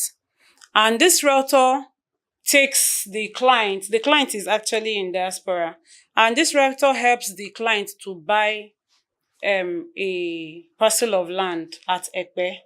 This was 3 years ago. Then last year, the client says, I want to sell my property. And we all know that Epe is still in the primary market. Epe has not matured to secondary market. So whoever is trying to sell secondary market in Epe now is very difficult to find. Because you cannot want to sell, maybe you want to sell a land for 7 million naira, while real estate companies are still selling 3 million. And the woman that has bought 3 years ago is expecting that as at that last year, the price, the land must have appreciated. And the realtor must have been giving her information that, okay, it has gone up from 1.5 to 2 million to 3 million. And the woman wanted to sell. And the realtor came to me and he brought up issues. So out of that experience, I made a video about it. There are 2 types of land investment. We have the long-term land investment and short-term. As a real estate consultant, the first question I ask you once you call my number and say, oh, I saw this your video here, or I saw this your information, or this person referred me to you, or I want to invest. I ask you, sir, ma, what kind of investment? What kind of real estate investment do you want to do? Is it a short-term real estate investment? Is it long-term? When we talk about long-term, that includes the land banking, where you can buy, that's where Epe falls under, where you can buy land and leave it for a long time. Just forget about it there. Or you do, little things like farming or whatever on it before it matures. Then we have the short term, which is land flipping. Or you buy an off-plan project, which is to be delivered in maybe 8 months, 1 year, and after then you resell. So it is important for you as a realtor to understand all these facts.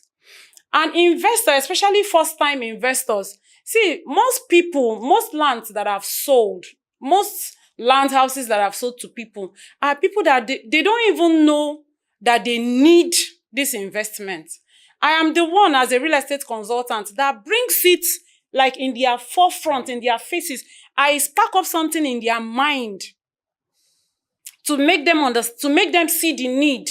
I was listening to VDM 2 days ago. He said it was when he was in the EFCC custody that he even realized that he didn't have anything to himself. He said when they asked him to declare your assets. He said he declared his car, one 2006 model car like that. They say, other assets. Land, he said no land. House, no house. He said that was when he now knew that, I am useless. I don't have anything. And that's how a lot of people are. I have a lot of internet guys who have bought property from me. And at the end of the day, what they tell me is, Mama, now you make me see reason why I go buy this thing. Do you understand? So most of them, it is not in the forefront of their mind. You're the one to bring it out. So what kind of investment do you want to do? Is it short term? When do you need your money back? Do you want a property you buy and maybe after 1 year, you make 20%, you make 30%? Or do you really want to go all out? That is where they'll tell you, I'm not really using this money, but maybe in the next 5 years, by then, my first child will enter university, I will need the money. That is now where you pick it that, okay, this man has to do land flipping. You now know that you're going to either developed areas or developing areas where you can easily resell, where there's a secondary market and you can easily resell. So that question is very paramount. I don't joke with it. I don't joke with it. I ask you, what do you want to use it to do? Do you want to build and live there? Because there are some places where the government policies is that you can't build high-rise. You can't build more than a story building. Imagine that the man is having it in his mind to build skyscraper, and I'm taking him to that place. Number one, it will spoil my relationship with the client. Number two, he won't get what he wants. So I ask you other questions. Are you living there? Is it a country home, especially for people abroad? What kind of setting do you want? Because most people abroad don't like houses in maybe this, imagine getting a land in Aja or Badore for somebody that is living abroad. Those places are noisy. Most of them like calm. I will ask you, the place, are you going to live there? Most of them don't mind going down to Ibeju lekki. Going down to Ibeju lekki because the place is still serene, it's still quiet. They still want that environment of where they are. They still want it here. So it's very, very important. Understand, ask all your questions, what they want to use the property for, before budgeting even comes in. Get a clear picture of what they want. That way, it is easy for you to direct them because they are like, you see blind people and then you see people that hold their stick. The blind person doesn't know the way, but it is you who is leading him. If you lead him into a ditch, he will fall and break his leg. So you're like that person that is leading the blind person. That is why as a real estate consultant, you must be very informed. You must be very, very informed. That is exactly where I want to talk about, because really, you that call yourself a real estate consultant or a realtor, you need to be well equipped. Exactly. Because on the course of the business, you're going to meet a lot of people, different people. You're going to meet the intelligent people. You're going to meet people that are not too intelligent, but they need you to help them out. You understand? There are some people that they have this money, but they don't know the kind of investments to put in. It's not left for you to be able to educate them. So in that case, I think the first thing, if you really want to truly be a professional realtor, is for you to run programs. You understand? Gather experience enough. Because whether I like it or not, if you tend to want to build a very good portfolio, you need to be well equipped. Get ready to be able to defend those portfolios. Because whether I like it or not, because you've put yourself out there, people will definitely call you and engage you with questions. So in that case, you need to be ready in every part. The part of housing, the part of landed property, tied to government policies, especially government policies, and you understand, all of these are very, very, very, very important. Because you need to position yourself out there as a professional and not just playing. Like you need to really, really know it very well. What you are really. That's just the way by which that particular buyer will really entrust his hard-earned money to you. That's it. The money is there. You get it. But some of them, they are very skeptical in putting them because they really want to be convinced on exactly what they are buying. And see, most of these HNIs, to be honest, these high network individuals are very smart people. Most of the ones that I've met with, my highest sale so far is from a particular HNI. And what he told me, he said that Daisy, he's a very elderly man. He said, I've met a lot of real estate consultants. But one thing I like about you is that you're so deep and you're very innovative. He said, you give me the current information. See, you have to go all out. I read news. I listen to news.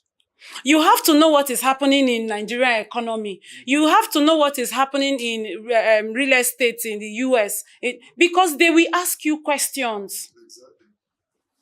They expect you to be broad. They expect you to have an answer to every question, at least have an idea. So till today, I keep going for trainings. I keep paid trainings, free trainings. I keep going because I believe that I must pick something new. It might be an information that just came out. And the truth is that the real estate market is a very fluctuating one. What happened last year, the policies that were in place last year, I know what is in place now.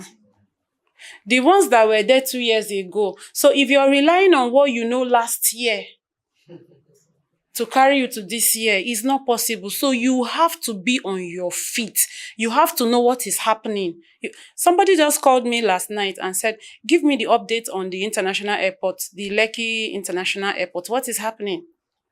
And I told him, I said, okay, just last month or 2 months ago, they signed an MOU with the small group of companies to kickstart that development. If I am not out there, if I don't read all this, how will I know? I will maybe be biting my the international airport. Do you understand? I gave him the recent update because I have it. That is why, as a real estate consultant, that's why I hate that. You see that name, agent. If you call me agent, we'll go fight. That's why when Ambassador Tony was talking, I was mentioning agents. My tummy was just because there's a big difference. Yeah, there's a very, very, very big difference. In fact, the agents in Festac right now are looking up to me now because they call themselves agents. But I'm no more an agent because like she said, any training, inspections, we go for inspections every day, almost every day. Like that airport she's talking about now, they've started it. They started clearing. I went all out there myself to check. I heard See for yourself. to see for myself because my client bought a place near there. So they've started clearing from the inside. So work has actually commenced. Work has commenced there. Okay. Oh, incredible. Thank you so much. Thank you so much. We're wrapping up already.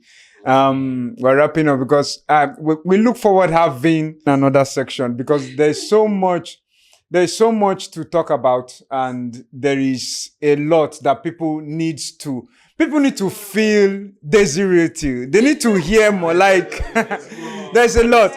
You know, when I'm talking about professionals in Orange Vibes, we are not blabbing. It's not just we just want to talk. But you can see by yourself that these people here, Ambassador Tony connected. This man is amazing. So before we wrap up, Mr. Tony has one question to throw to our guest. So, Mr. Tony, over to you. Yeah, thank you very much, guys. You guys are so incredible. I'm so excited to, sit here with you guys and share all of this experience. Like, I really love what you guys are really sharing to our audience because this is very, very informative, honestly. And I'm sure they are really, really learning a lot right away. They're really learning a lot. So thank you so much, Desiree. Thank you so much, Ambassador Tony Connect. You're my namesake. Exactly. So I just want to ask this question.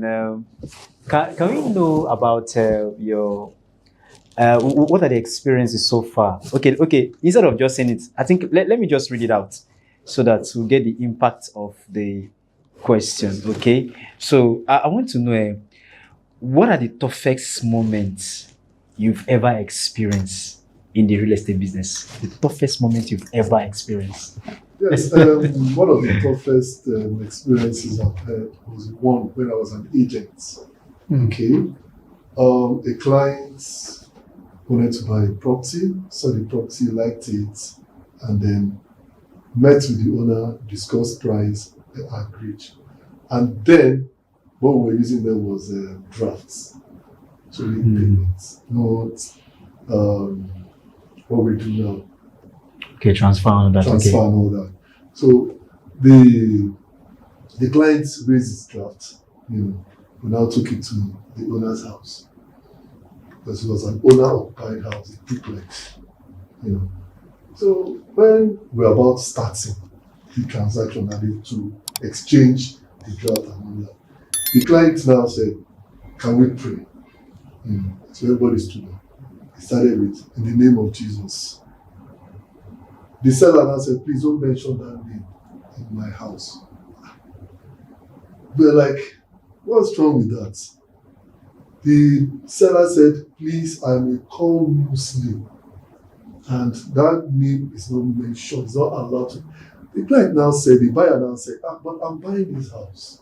I'm giving you money. So the house is practically like mine now. So I can pray." The man said, "After you have bought, when I leave this house, because you're still going to give me 3 months to leave, that's 90 days to leave this house. So while I'm still here, please open." That was how. And everybody, I don't, we don't carry the gather school that, today we have closed this deal. Wow. That was how we started begging at the end of the day. So it was a very bad experience for me. One of the The second one was this off-planting. So I talked to the clients. The client spoke to the MD of the property. We all agreed that she was going to start with 5 million naira down payment and spread the rest. Then on the day of payment, the client now said, "Please, I want to raise capital with this off-plan thing. That after paying up to let's say 50%, that she wants to sell at the prevailing amount." And it was a 1-year instrumental payment that she wants to sell at the prevailing amount in 6 months' time, even if she has not finished paying for the house. The fellow told her that you need to own the house first, pay for the house, pay for the statutory fees and all that, the documentation. The house has to become yours before you can sell. And that was how the lady backed out. So it was a bad experience for me. It was a very bad experience for me. A lot of realtors are really facing a lot of things. They are really facing a lot of things. One of them was sharing with me, a lady. She said that she almost closed the deal. Almost. Like they've inspected the property and all that. And he said at the end of the day, I think that deal was closed, she would have made the sum of almost like 3.something million naira on the property. So at the end of the day, I don't know if it was the friend of the client that not told the guy, say, "Afa, before you pay, runs the babe." You understand? Initially, that thought wasn't there in the head of in the mind of that particular buyer. I think it was a friend. Yeah, the friend was now sharing with him his experience that most time before they make the payment, usually take advantage of most of this. You understand? So when when you now told, you say, "I could just pay like that, you go like that for that, I'm only far to." After all, there are some that I even pay, they're not even up to this. I'm still taking advantage. So at the end of the day, this lady refused. She didn't. That was how the whole thing just ran out. Talking about that one, I had that same experience, but not in the runs part. It was in the documentation part. You know, I think I mentioned it earlier on. Like, that lady, actually, from the beginning, from the onset, made herself vulnerable to the man. And that was why, when that thought came, you know, that man had to say such a thing. But if she had been firm, look, we are doing business. After the business, we can do anything. I believe that man would have bought. Because I'm even wondering what would have prompted that situation. So, as I was saying, something like that happened to me, but not in that runs matter. Okay. All was documentation parts. Okay. My clients wanted to buy 30 plots of land in Ibeju, lekki.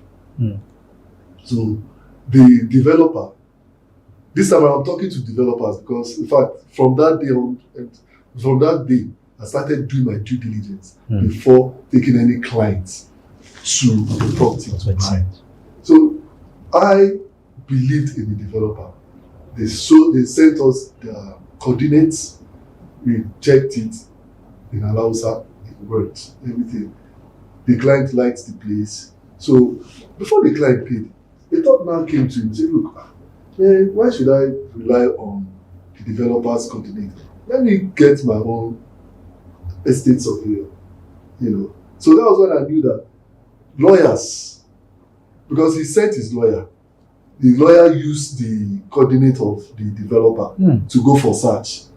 But when they now contacted a surveyor came there, took coordinate by himself.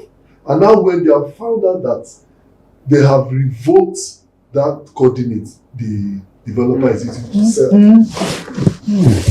That's how at least 15 million. 15 M. I was sick for 2 days. Hey! Holy Ghost. So that's I'm telling you, 15 million naira collection. That's how I was. Kai. Yeah. So it was a very bad experience to us. Desiree, you want to say something? Okay, I wanted to come in as a lady in that aspect of, a client wanting to have sexual relations with you before buying a property. There's something a client told me one time. He said, Adeze, with the way you carry your business, it will be difficult for a man to want to ask you for anything sexual before. Because we were chatting, and he will always want to when a man is complimenting you in a way, I'm like, oh, good morning, sir. Okay, what documents do you want me to ask for? What this? And he'll be like, oh, you're so beautiful. I like this, your picture. And I will always wave it because I've attended. When it comes to marketing psychology, I've done it a lot. So I know how to make you important, but be firm. So he told me something. He said it's easier for a client to want to harass a woman sexually when you don't know your onion. Once they see that the only thing you have to offer is maybe your beautiful face, your big boobs, and your big ass, maybe they ask you a question or they're expecting a kind of explanation and you don't have it, the next thing the man is thinking is your body. Because he knows that, especially those rugged investors that know their way around investment, yet they want to do it through you. That I'm not saying that there are men that are crazy, especially these rich men. I know of a realtor that was supposed to close a deal of over 100 million naira. But the man said, and she's very good. She knows her onion. The man says, if you come to my hotel room now, I will make the payment before you sleep with me. And you know what she told me? She said, that's not my client. That's not my client. And I told her, I said, yes, babe, that's not your client. After all, the money, they pay them to your account. Why will I sleep with you on commission? If I were a prostitute, is it my commission that I would charge you? You know what she told me? She said, after years of my experience, I have built client lists. I have collected awards. I have won car. Is now this man? He said, no. Another client, a serious client will come.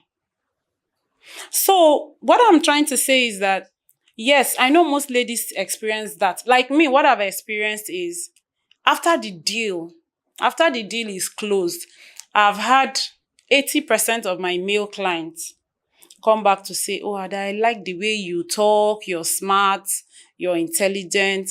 Can I either date you or can I have a fling or can I whatever?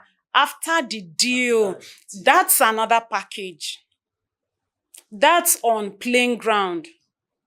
The transaction is a platform for our meeting. It's left for me to know if I like the person, to have anything to do with the person as a single lady. I've seen realtors who married their clients. These things happen. But for a client to say, for me to pay this money, you have to sleep with me. I'm not saying that every realtor that has had that kind of experience is not knowledgeable or is not smart, but in most cases. So what I advise real estate consultants, especially women, the truth is this market favors us more than men. Yeah. That's the truth. That's the truth. Now, so God created am. Yeah. Somebody can just see your fine picture somewhere. Oh, she's beautiful. The person comes to your DM. What do? It now depends on what you have upstairs. If you have enough information to convince the person to buy what you're selling without him looking at you 2 times.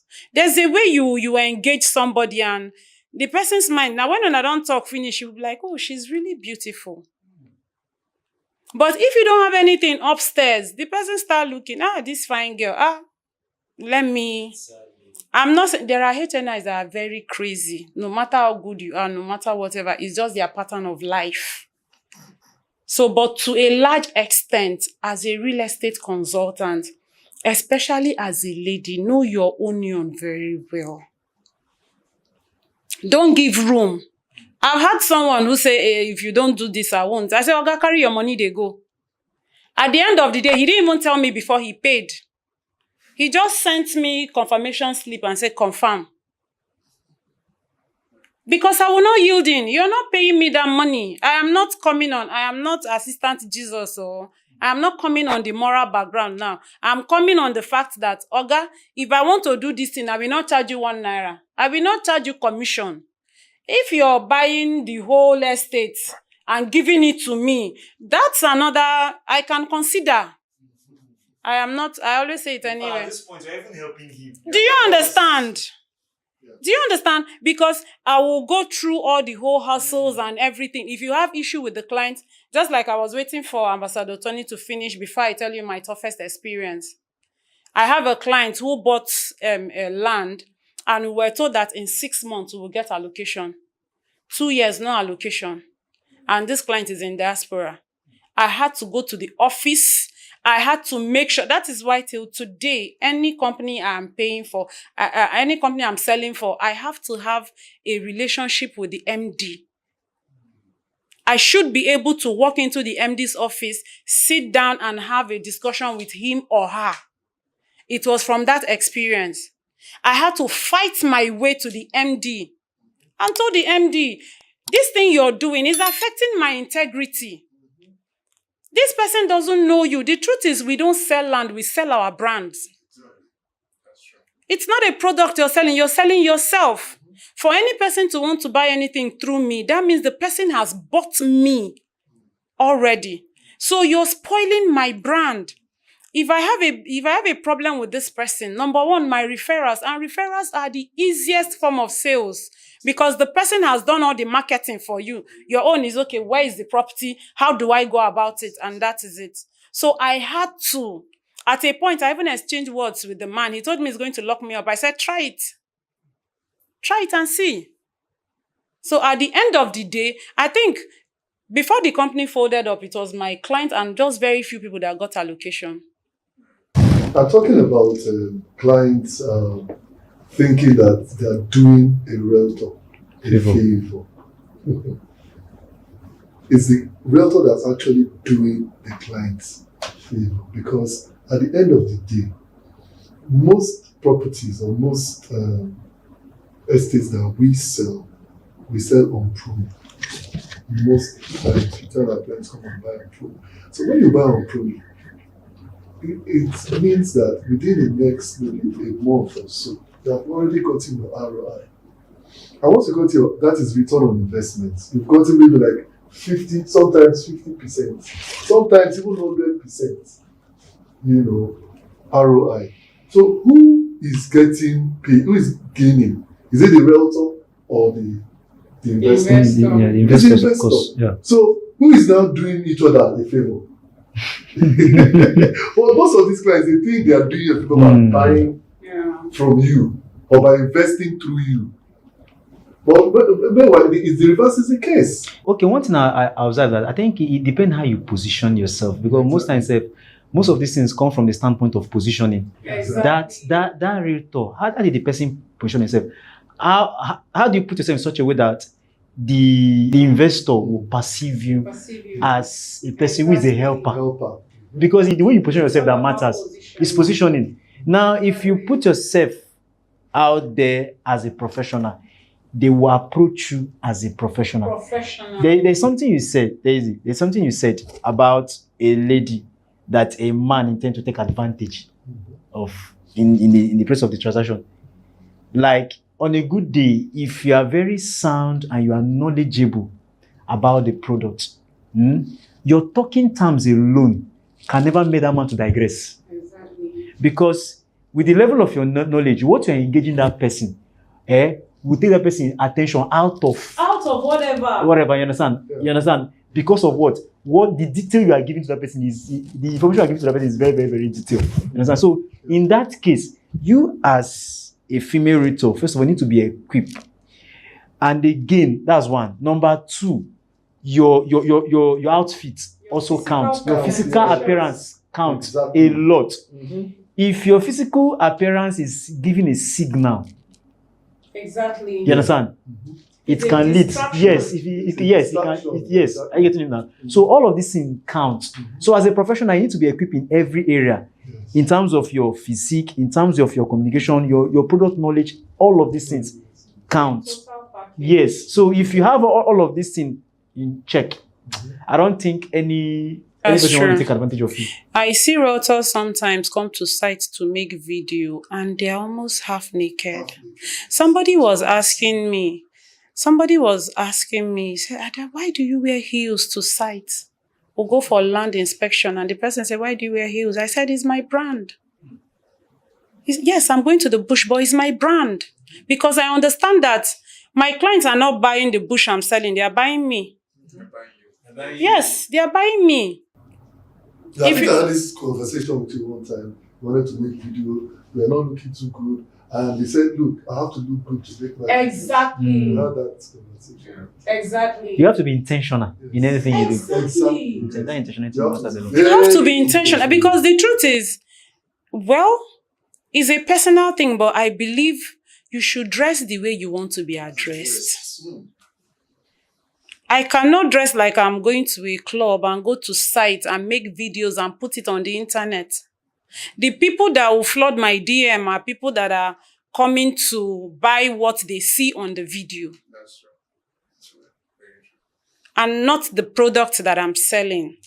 So that's also important. That doesn't mean to say that there are no crazy investors. Both men. I have seen a male real estate consultant who has been harassed by a woman. The woman said, come to my hotel room. If you don't come, I'm not buying. Yes. Yes. So it's a total package. You have to be intentional. And intentionality comes from one, passion. What do I want? What is my end goal?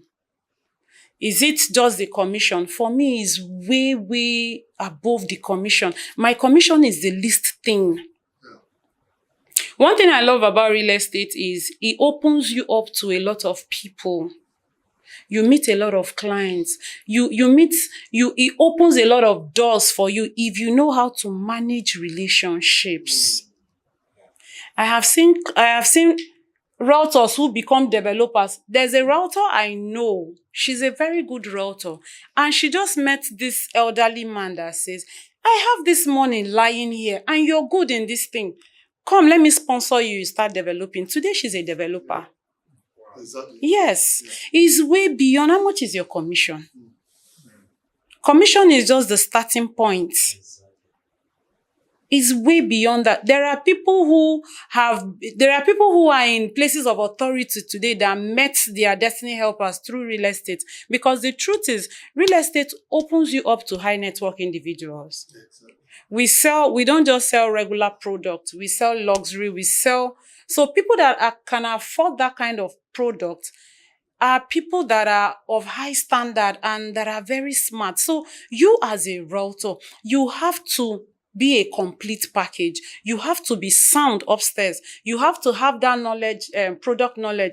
You have to know how to package yourself as a professional. Because the truth is, most HNIs that I've spoken with, they are people of less words. They just look at you and at the end of the day, say, okay, I'll get back to you. They'll either call you, give me the account information of the company, or you don't hear from them again. It's after that first transaction, that is when they are now loose with you. I have a client that is an elderly man. I don't know, God has blessed me with elderly people. This man can call me and we'll talk 2 hours. That 2 hours is maybe his family. He will tell me what his son is doing, what his wife did to him in 1909, what this one, we'll just talk general talk. Then maybe just 2 minutes, he will now ask me, hey, what property do you have now for me? Or how is that my place doing? Or do you understand? Because we've built that relationship. I could have something to do tomorrow and I'll call him, and I even call him daddy right now. I say, daddy, this. So it's way more than commission. So you have to be an all-rounder, be a total package. Well, I know that we are not perfect. Personally, I'm not perfect, but every day I try to improve on my... Thank That's you so much. is integrity. Exactly. That's the number one thing. Consultant, you need to be have integrity. Integrity, yeah. Because I'll tell you, I had a clash with a female realtor, and that female realtor knows her, although she even has a company. Then I just started my company. She has a company, has more than over 50 people working for her and all that. So she, did a video on Instagram. Okay. My client saw it, sent it to me, So I checked the video, and that video was perfect. That's why it's good when you're doing video. Make sure the video is very good. I already told my client about the same estate, But when she saw the video, she liked that, said to me, I should go help her check the property. She now my client gave me that lady's contact. I called that lady, she sent her one of our workers. They went to show me the property. I did a video, one-on-one video with my client. Not knowing that when my client contacted that lady realtor, she had already filled form. That was sent her subscription form. That's why it's good to be smart. As a realtor, you need to be very smart. Immediately, my client contacted her. She sent her a subscription form. She filled and sent back to her. So when I now went for an inspection, went to the office to conclude the deal, she paid. Commission didn't come to me. Wow. Went to that lady. Because she first sent her the form. I filled the form for my client, did everything, but it was a double form. But our own form came first before mine. So how did I win this lady? So it was because of integrity. Because I've been doing things with her. She has been sending me money. I've been buying properties for her. Then when this problem came, she took sides with me. She said, I don't know you. She was telling that lady, I don't know you. I just made an inquiry. This is the person I've been doing business with, and I trust him. So that was how I was able to conclude that transaction. I had to send the commission back to you. Thank you so much. Thank you so much. There's a lot. Time. I'm really enjoying this. Like I'm really I'm learning new things and I'm enjoying the conversations. So I am really happy having us in the platform. So just in one word, please. We are out of time. In one word, there are many people listening to this. In one word, what will you say to there are clients out there, there are developers that will watch this, there are realtors. You just have a mixed multitude right now. So in one word, what will you say to these people watching from what you say? Okay, to developers watching this, I beg you people in the name of God. Integrity, like Ambassador Tony Connected said, integrity is very, very important in real estate. Please don't tell me your product is C of O in view when you've not even started the process. Please perfect your titles. Don't tell me your title is A and at the end of the day is B. Some real estate consultants don't have the financial capacity or even the knowledge to carry out their searches. They just go ahead and sell. Please, if the sanitization in real estate sector can come from developers, it will go down to the realtors and then to investors. That is what I have to say to the developers. Then to the realtors, I beg you, if you know you're a realtor, especially if you're just starting and you don't know anything about real estate, please hold on from pushing sales. You don't need to push sales as a starter. What you need is information. Go for trainings, free trainings, paid trainings. Go for meetings. When you hear that Lagos State is having this conference here or there, learn. Read up. Google is your friend. There's AI now. Ask all the questions. Understand what you're going into. Real estate, the money from real estate is sweet, but it comes with a lot of issues. So having full information before you start is very paramount. I did trainings for more than 2 years before I opened my mouth to tell somebody, come and buy land. And that is my saving grace, because I've escaped a lot of things that would have, put me in trouble. Then, to the investors, please do your due diligence. Especially Lagos State, please, whether you're buying to build or you're buying houses, please do your due diligence.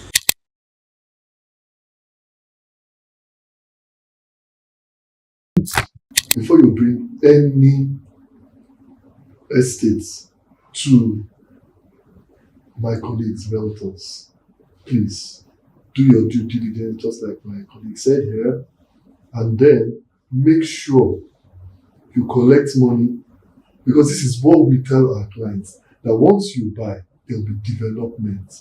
Some of you will sell this estate now. You go and use the money to go and buy another estate, or go and buy G-Wagon. You'll be flexing with our money. And at the end of the day, these our clients will come running after us, that you told us there will be development. So some of you don't develop your estates. Please start developing. Once you collect money, develop your estate. Do what you told us that you are going to do. Do it. And don't go and use that same money for that estate to buy another estate, to start going and buying cars and flexing. Or you go into another business, because there's one real estate company, I don't want to mention it. You collected money, instead of doing allocation and all that, in billions, he now used the money to go into oil. And he was duped. So today, that real estate company has folded. Now putting the realtors in trouble. Now, to realtors, my colleagues, I've been, like I said before, I've been into real estate for over 20 years. But if you call me, or if I hear, or you invite me for any training, I'll be there. I'll be one of the first people to be there. Don't say because I went to one yesterday, I'm tired. But if you're going to school, you go to school every day. If you're working, you go to work every day. Real estate you can afford to, work from home. You can afford to work from home. So if you these trainings, inspections don't come every day. So if you have back-to-back inspection, have back-to-back training, attend it, because you're going to learn one or two things, new things.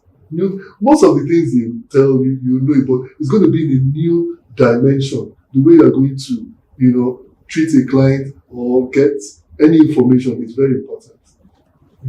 And to you clients, please don't just go out there and look for anyhow realtor. Work with a realtor that's well informed. Work with a realtor, a consultant that is well informed before you do anything. You might not know a surveyor, but your consultant will know. You might not know a good lawyer, your consultant will know. Because not all surveyors know their due diligence. Not all lawyers too know their job. So work with a good, certified realtor. Thank you. Thank you so much, Ambassador Tony Connect. Daisy Realty, we are thrilled by the level of information that we are getting from you. And we are so happy. Mr. Tony, do you have anything? In one word, I'm done with this. In one word, do you have anything to say? What is your take from everything? Okay.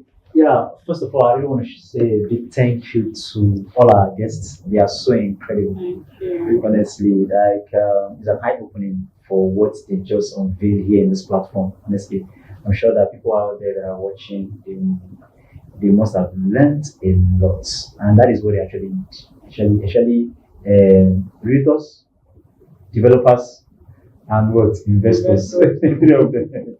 For everything, all the things that we discuss here, touches those three areas. Yeah. So I want to say thank you so much. And my take home is the part where you actually need in-depth knowledge. In fact, as a businessman, whatever you do, you need product knowledge. You need knowledge of that's your business. So that, because that knowledge is like a weapon that you use to be able to combat the issues out there, in the sense that you only need the knowledge to be able to defend yourself. You understand? So product knowledge is very, very important. Thank you so much. Thank you so much. Thank you, everyone. So, like we always said, what a doctor is to a patient is the same thing a realtor is to an investor. Exactly. And we so much appreciate everyone for coming out today, having this section, which I know thousands of people out there are going to learn, unlearn, and relearn so many things. And we really appreciate your time. And thank you so much. Ladies and gentlemen, this is Orange Vibe. Keep watching, subscribe, like, and share. Thank you so much. Thank you so much, Ambassador Tony Connected. Thank you so much, Daisy Realty. Thank you so much. We really appreciate. And ladies and gentlemen, we are done for this section. We look forward to having them in the studio for next time. Thank you so much. And finally, if you have any question you want to ask, drop it in the comment section. Yeah. We're going to find a way to attend to it. We are going to answer it. Drop it in the comment section. If we can answer, we'll contact them. They will provide an answer for it. Thank you so much. Thank you so much.